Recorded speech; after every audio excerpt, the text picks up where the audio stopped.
ഇന്ന് നമ്മൾ അവതരിപ്പിക്കുന്ന നാടകം ചിക്കൻ സ്റ്റൂ. ചൂടായ പാനിലേക്ക് വെളിച്ചെണ്ണ ഒഴിക്കുക, ഓൾ സ്പൈസസ് ഇടുക, പൊട്ടിക്കുക. കടുവറ കടുവറ കടുവറ, അതാ നോക്കൂ ഗ്രീൻ ചില്ലി തിളച്ച എണ്ണയിലേക്ക് ചാടി. പിന്നെ പുറകെ ഗാർലിക് ചാടി, ജിഞ്ചർ ചാടി. ഓക്കെ, പിന്നെ ചാടാൻ നിന്ന് സബോളയും ചാടി. നന്നായിട്ട് എല്ലാവരെയും അങ്ങോട്ട് വഴറ്റി വഴറ്റി വഴറ്റി വഴറ്റി ഇടുക. അതിലേക്ക് ഉപ്പിടുക, കുരുമുളക് ഇടുക, ഗരം മസാല ഇടുക. എല്ലാം അവരവരുടെ ആവശ്യാനുസരണം ഇടുക. വഴറ്റുക വഴറ്റുക വഴറ്റുക. അങ്ങനെ വഴണ്ട് വന്ന സബോളയിലേക്കും സ്പൈസസിലേക്കും കട്ട് ചെയ്ത് വെച്ചിരിക്കുന്ന ക്യൂബ്സ് ആയിട്ടിരിക്കുന്ന ക്യാരറ്റും പൊട്ടറ്റോയും അങ്ങനെ അവരെയും കൂടെ ചേർത്ത് വഴറ്റുക വഴറ്റുക വഴറ്റിക്കൊണ്ടേ ഇരിക്കുക എന്ന് പറഞ്ഞ പോലെ വീണ്ടും വീണ്ടും വഴറ്റുക. അതിലേക്ക് തേങ്ങയുടെ രണ്ടാം പാൽ ഒഴിക്കുക.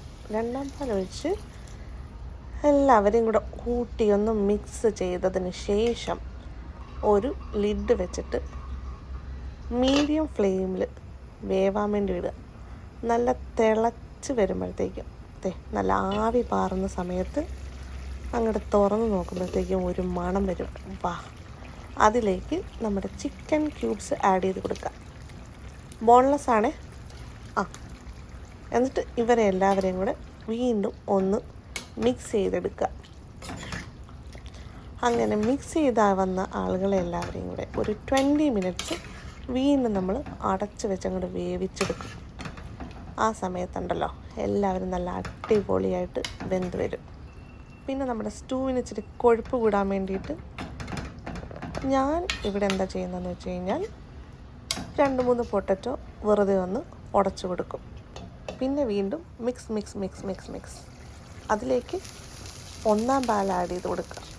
1-ാം പാൽ തിള വരുന്നതിന് മുന്നേ അത്യാവശ്യം ചൂടായതിന് ശേഷം നന്നായിട്ട് മിക്സ് ചെയ്ത് ഫ്ലെയിം ഓഫ് ചെയ്ത് ലിഡ് അടച്ച് വയ്ക്കുക. ഒരു 30 മിനിറ്റിന് ശേഷം അപ്പത്തിൻ്റെയോ ബ്രെഡിൻ്റെയോ പുട്ടിൻ്റെയോ ഒക്കെ കൂടെ കഴിച്ച അടിപൊളി